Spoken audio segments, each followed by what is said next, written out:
अरे ये देखो, कैसे आदमी शेर की मान में पहुंचकर उसे दो दो हाथ कर रहा है।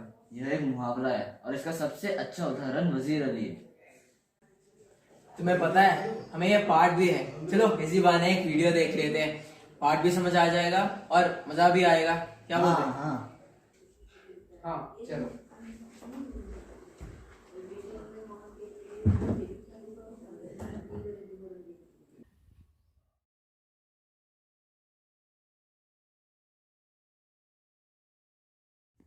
आप सभी को हमारा नमस्कार। आज हम कारतूस पर अपने नाटक की प्रस्तुति देने जा रहे हैं। कहानी में प्रवेश करने से पहले हम लेखक के बारे में कुछ जान लेते हैं। 1923 में छत्तीसगढ़ के रायपुर में जन्मे हबीब तनवीर ने 1944 में नागपुर से स्नातक की उपाधि प्राप्त की। तत्पश्चात ब्रिटेन की नाटक अकादमी से नाट्य लेखन का अध्ययन करने गए और फिर दिल्ली लौटकर पेशेवर नाट्य मंच की स्थापना की। नाटककार, कवि, पत्रकार, नाट्य निर्देशक, अभिनेता जैसे कई रूपों में ख्याति प्राप्त हबीब तनवीर ने लोक नाट्य के क्षेत्र में भी महत्वपूर्ण कार्य किया। कई पुरस्कारों, फेलोशिप और पद्मश्री से सम्मानित हबीब तनवीर के प्रमुख नाटक हैं आगरा बाजार, चरणदास चोर, देख रहे हैं नैन, हिरमा की अमर कहानी। इन्होंने बसंत ऋतु का सपना, शाजापुर की शांति बाई, मिट्टी की गाड़ी और मुद्र राक्षस नाटकों का आधुनिक रूपांतर भी किया। ये किस्सा सन 1799 का है। जैसा कि हमें पता है, अंग्रेज़ इस देश में व्यापारी के भेष में आए थे। शुरू में व्यापार ही करते रहे, लेकिन उनके इरादे केवल व्यापार करने के नहीं थे। धीरे धीरे उनकी ईस्ट इंडिया कंपनी ने रियासतों पर कब्जा जमाना शुरू कर दिया। उनकी नीयत उजागर होते ही अंग्रेज़ों को हिंदुस्तान से खदेड़ने के प्रयास भी शुरू हो गए। इस किस्से में एक ऐसे ही जाबाज के कारनामों का वर्णन है जिसका एकमात्र लक्ष्य था अंग्रेज़ों को इस देश से बाहर करना। कंपनी के हुक्मरानों की नींद हराम कर देने वाला यह दिलेर इतना निडर था कि शेर की मांद में पहुंचकर उससे दो दो हाथ करने की मानिंद कंपनी की बटालियन के खेमे में ही नहीं आ पहुंचा, बल्कि उनके कर्नल पर ऐसा रौब गालिब किया कि उसके मुंह से भी वे शब्द निकले जो किसी शत्रु या अपराधी के लिए तो नहीं बोले जा सकते थे। तो चलिए चलते हैं गोरखपुर के जंगल में, जहाँ पर कर्नल कॉलिंस ने खेमा डाला हुआ है।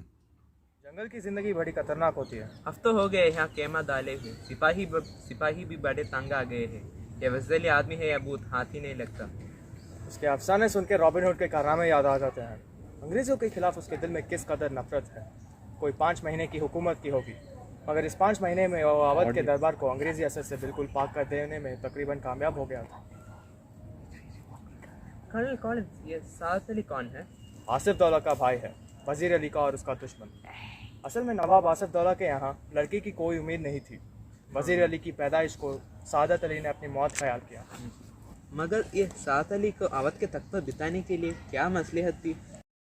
सादत अली हमारा दोस्त है और बहुत ऐश पसंद आदमी है, इसलिए हमें अपनी आधी मुमलिकत दे दी और 10 लाख रुपए नकद। अब वो भी मज़े करता है और हम भी।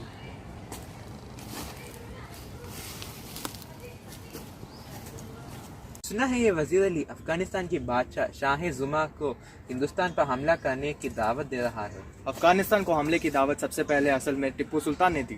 फिर वजीर अली ने भी उसे दिल्ली बुलाया और फिर शमसुद्दौला ने भी।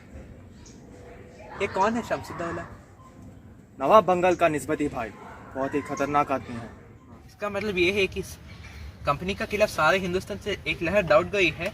जी हाँ, अगर ये कामयाब हो गए तो बक्सर और प्लासी के कारनामे धरे रह जाएंगे और कंपनी जो कुछ लॉर्ड क्लाइव के हाथों हासिल कर चुकी है, लॉर्ड वेल्जली के हाथों सब खो बैठेगी।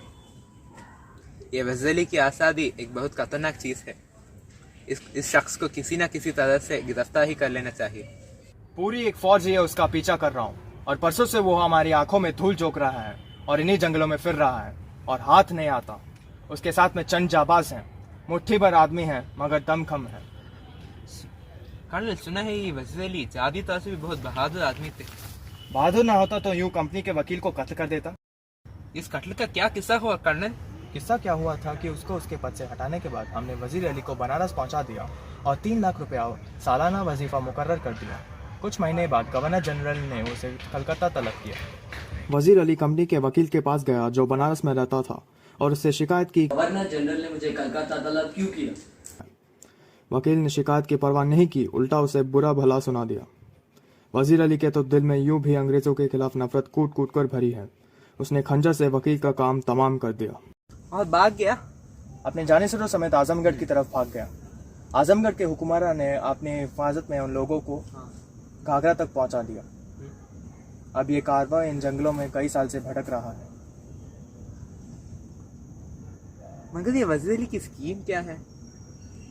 स्कीम यह है कि किसी तरह नेपाल पहुंच जाए, अफगानी हमले का इंतजार करे, अपनी ताकत बढ़ाए, सादत अली को उसके पद से हटाकर खुद अवध पर कब्जा करे और अंग्रेजों को हिंदुस्तान से निकाल दे। नेपाल पहुंचना तो कुछ मुश्किल चीज नहीं है, मुमकिन ही कि पहुंच गया हो। हमारी फौजें और नवाब सादत अली खां के सिपाही बड़ी सख्ती से उसका पीछा कर रहे हैं। हमें अच्छी तरह मालूम है कि वो इन्हीं जंगलों में है। क्या बात है? दूर से गर्द उड़ती दिखाई दे रही है। सिपाहियों से कह दो कि तैयार रहें। गर्द तो ऐसी उड़ रहा है कि पूरा काफिला आ रहा है, पर मुझे तो एक ही सवार नजर आ रहा है। हाँ, एक ही सवार है, सर पर घोड़ा दौड़ाया चला रहा है और सीधा हमारी तरफ आता मालूम होता है। सिपाही से कहो इस सवार पर नजर रखे कि ये किस तरफ जा रहा है। शुबे की तो कोई गुंजाइश ही नहीं, तेजी से इसी तरफ आ रहा है। मुझे कर्नल से मिलना बहुत खूब। ये देखो हुजूर, सवार आपसे मिलना चाहते हैं। भेज दो। वजीर अली का कोई आदमी होगा, हमसे मिलकर उसको गिरफ्तार करने के लिए चाहता होगा। खामोश हो। तनाई तनाई साहब, यहाँ कोई गैर आदमी नहीं है, आप राजे दिल कहते। दीवार हम गोशदारत तनाई। लेफ्टिनेंट बाहर चला जाता है। आपने इस मुकाम पर क्यों खेमा डाला है? कंपनी का हुक्म है कि वजीर अली को गिरफ्तार किया जाए। इतना लाल लश्कर क्या मायने? गिरफ्तारी में मदद देने के लिए। वजीर अली की गिरफ्तारी बहुत मुश्किल है साहब। क्यों? वो एक जाबाज सिपाही। ये मैंने भी सुन रखा है। आप क्या चाहते हैं? चंद कारतूस किस लिए? वजीर अली को गिरफ्तार करने के लिए। ये लो 10 कारतूस। शुक्रिया। आपका नाम? वजीर अली। आपने मुझे कारतूस दिए, इसलिए आपकी जान बख्शी करता हूँ। मैं कौन था? एक जाबाज सिपाही। सच में यार, वजीर अली बहुत बहादुर था। कहा था ना मैंने, ऐसे बहुत सारे स्वतंत्र सेनानी और सामाजिक विकास प्रिय लोग गुजरे और अब भी है जो सारी दुनिया के हित के लिए काम करते हैं। और इन सभी लोगों को हमारा